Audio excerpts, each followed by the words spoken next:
بسم اللہ الرحمن الرحیم۔ محمود خان اور سارے میرے پختونخوا کے ایم پیز، اور مجھے نہیں پتا کہ ایم این ایز بھی ہیں، لیکن جو سارے ممبر آف جو پروونشل اسمبلی کے جتنے بھی ہمارے ارکان ہیں، میں سب سے پہلے تو آپ سب کو یہ واضح کر دوں کہ جو میں نے کل پنجاب اسمبلی سے اپنے جو پارلیمنٹری پارٹی سے ایڈریس کیا تھا، تو اس میں ایک غلط فہمی ہوگی، وہ میں ذرا آپ سب کے سامنے پہلے واضح کر دوں۔ غلط فہمی ہوگی ہماری اپوزیشن کو، یعنی ہماری جو گورنمنٹ میں بیٹھی ہوئی ہے اور جو پی ڈی ایم کے لوگ ہیں۔ دیکھیں، ہم نے فیصلہ کر لیا ہے کہ ہم نے یہ اسمبلیوں سے کے پی اور اپنی پنجاب کی اسمبلیوں سے ان کو ڈیزالو کرنا ہے اور الیکشنز پہ جانا ہے۔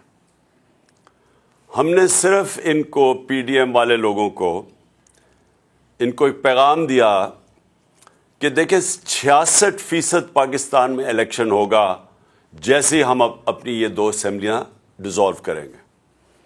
اب 66% پاکستان میں جب الیکشن ہوگا تو جو فیڈرل گورنمنٹ ہے وہ تو اس کا تو کام کرنا ختم ہو جائے گا، کیونکہ وہ تو سارے الیکشن میں چلے جائیں گے۔ جب 66% پاکستان میں الیکشن ہوگا تو فیڈرل گورنمنٹ کیا کرے گی؟ وہ سارے الیکشن میں چلے جائیں گے، اس کا مطلب ملک ہالٹ ہو جائے گا۔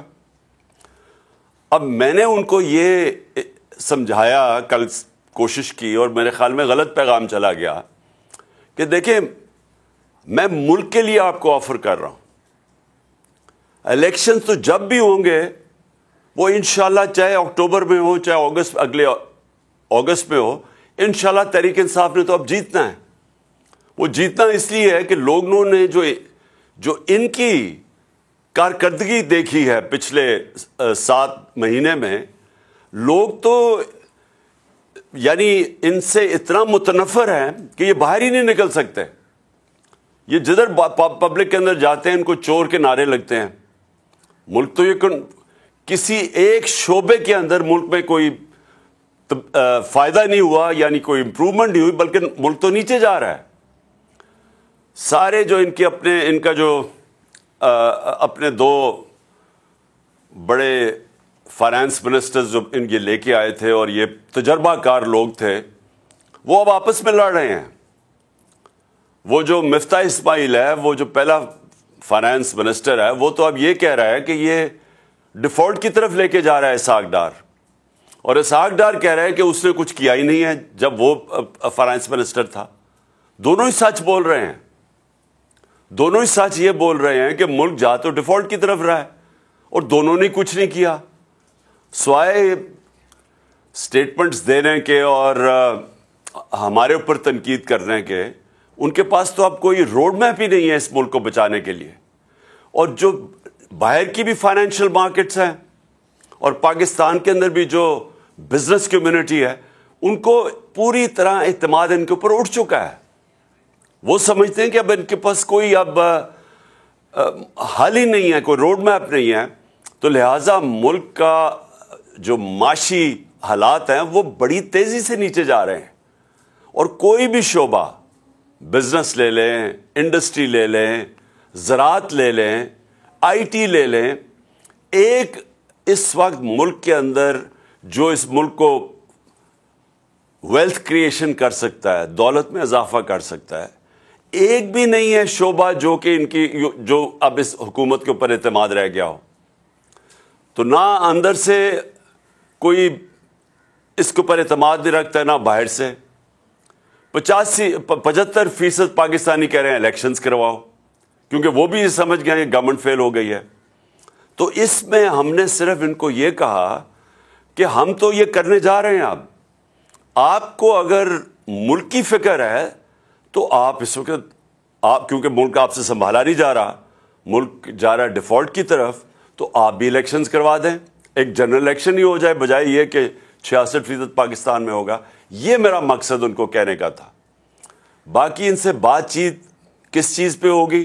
ہو ہی نہیں سکتی۔ یہ جس لیے گورنمنٹ میں آئے ہوئے ہیں اور ہم نے اپنی طرف سے پوری زور لگایا گورنمنٹ کرنے میں، اس میں زمین آسمان کا فرق ہے.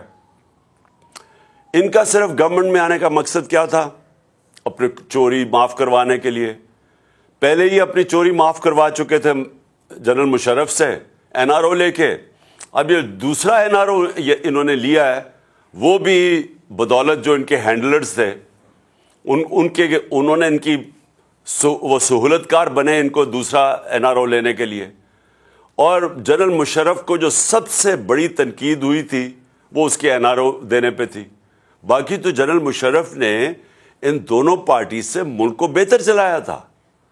لیکن اس کو جو لوگ برا بھلا کہتے ہیں, لوگ ابھی بھی نہیں بھول سکتے کہ چوری ہوئی ملک کی. دیکھیں, چوری ہوتی ہے کسی مثلا میرے گھر چوری ہو گئی, لیکن کرپشن ملک کا پیسہ چوری ہوتا ہے. تو جنرل مشرف کے پاس تو اختیار ہی نہیں تھا کہ جو ملک کا پیسہ چوری ہو وہ معاف کر دے. اور اب پھر 1100 ارب روپے کا انہوں نے یہ آئے ہیں, اور ان کا صرف ایک مقصد تھا کہ 1100 ارب روپے کے ان کے کیسز معاف ہوں. تو سب کے کیسز معاف ہوتے جا رہے ہیں. یہ دار بھی بچ گیا ہے. دار کا میں یاد کروا دوں کہ اس سے پوچھا تھا کہ $5 ملین آپ نے اپنے بچوں کو بھیجے ہیں, آپ نے کدھر سے بھیجے ہیں؟ آپ کی انکم میں تو یہ شو نہیں ہو رہا. اس نے کہا جی مجھے وہ ابو دھابی سے, میں کسی ابو دھابی کے شیخ کے لیے کام کرتا تھا تو اس نے مجھے پیسہ دیا ہے. انہوں نے اگلا سوال پوچھا کہ اگر اس نے پیسہ دیے تو آپ کے پاس کوئی تو ثبوت ہوگا. کسی نے $5 ملین آپ کو ایسے کیش میں تو نہیں پکڑا دیا, کوئی تو ہوگا, کوئی چیک وغیرہ. جب اسے یہ سوال پوچھا گیا, وہ اس کے جہاز میں بیٹھ کے جو پرائم منسٹر تھا تب خاقان عباسی, اور وہ ملک سے فرار ہو گیا. اب آ کے انہوں نے قانون اتنا بدل دیا کہ وہ بھی پاک ہو گیا. اور اب وہ مریم بھی بچ گئی ہے. نواز شریف کی تیاری ہو رہی ہے اس کو بھی بچانے کے لیے. آصف زرداری کے کیسز وہ ختم ہو رہے ہیں. 1100 ارب روپے کا ملک کو ڈاکہ پڑ رہا ہے. اور یہی انہوں نے ابھی تک, اگر ان کا کوئی کارنامہ ہے تو وہ ہے کہ اپنے کیسز معاف کروا لیے ہیں. اور اس کا جو دوسرا ان کی کوشش ہے کہ کسی نہ کسی طرح عمران خان کو ڈسکوالیفائی کریں, کسی نہ کسی طرح پی ٹی آئی کے لوگوں کے اوپر کیسز کریں تاکہ ہم ناک آؤٹ کر دیں, یعنی ٹیکنیکل ناک آؤٹ کر کے تو ہم کسی طرح الیکشن جیت جائیں, اور یہ نہیں جیت سکیں گے. تو ملک کا اس وقت ضرورت یہ ہے کہ سیاسی استحکام آئے, اس کی وجہ سے معاشی استحکام آئے گا. سیاسی استحکام آ سکتا ہے صرف ایک طریقے سے, وہ ہے الیکشنز.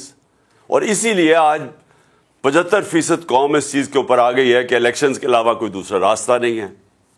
اور ہم نے ان کو اس لیے آفر کیا کیونکہ ہم اسمبلیاں ڈیزالو کرنے جا رہے ہیں پنجاب اور کے پی کی, اور وہ اس لیے ہم کرنے جا رہے ہیں کہ ہم سمجھتے ہیں اب کہ یہ ملک کی ضرورت ہے الیکشنز, اور پی ٹی آئی کی ضرورت الیکشنز نہیں ہے اس وقت. پی ٹی آئی تو انشاءاللہ جب بھی الیکشنز ہوں گے تو ہم جیت جائیں گے, بلکہ جتنی دیر یہ بیٹھے جا رہے ہیں اسمبلی میں, ان کا تو گراف اور تیزی سے نیچے جا رہا ہے. تو ہمیں تو فائدہ ہی فائدہ ہے کہ اگر الیکشن ڈیلے بھی ہو جاتے ہیں. لیکن ملک, میں یہ آپ سب کو یہ کہنا چاہتا ہوں کہ جو ملک کے حالات ہیں وہ اس سطح پہ پہنچ چکے ہیں کہ اگر یہ الیکشنز نہ ہوئے تو ہمیں تو یہ ڈر لگا ہوا ہے کہ جب تک یہ الیکشنز کال کریں گے تو وہ ملک تو ادھر پہنچ جائے گا جدھر کوئی بھی کچھ نہیں کر سکے گا اس کے بعد.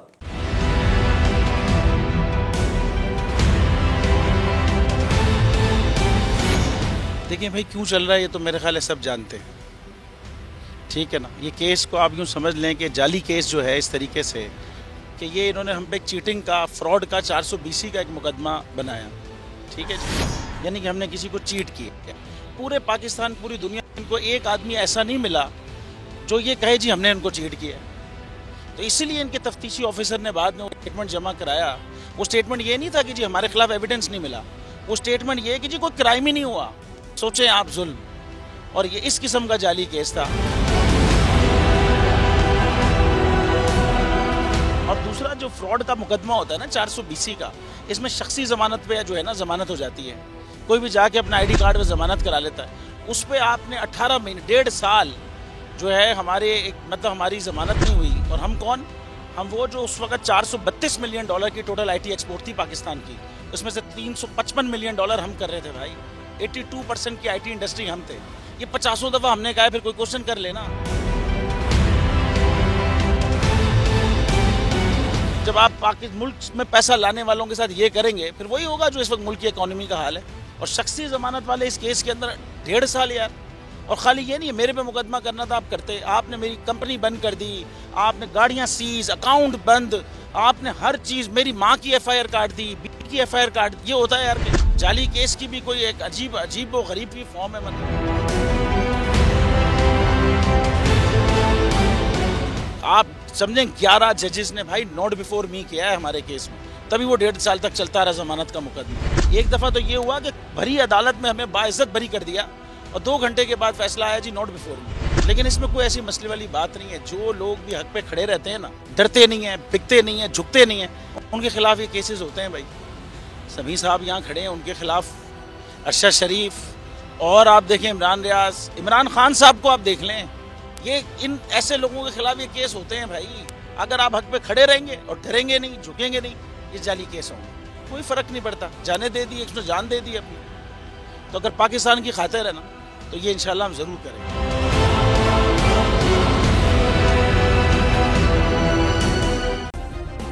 سبسکرائب کریں اور بیل دبائیں تاکہ کوئی خبر رہ نہ جائے.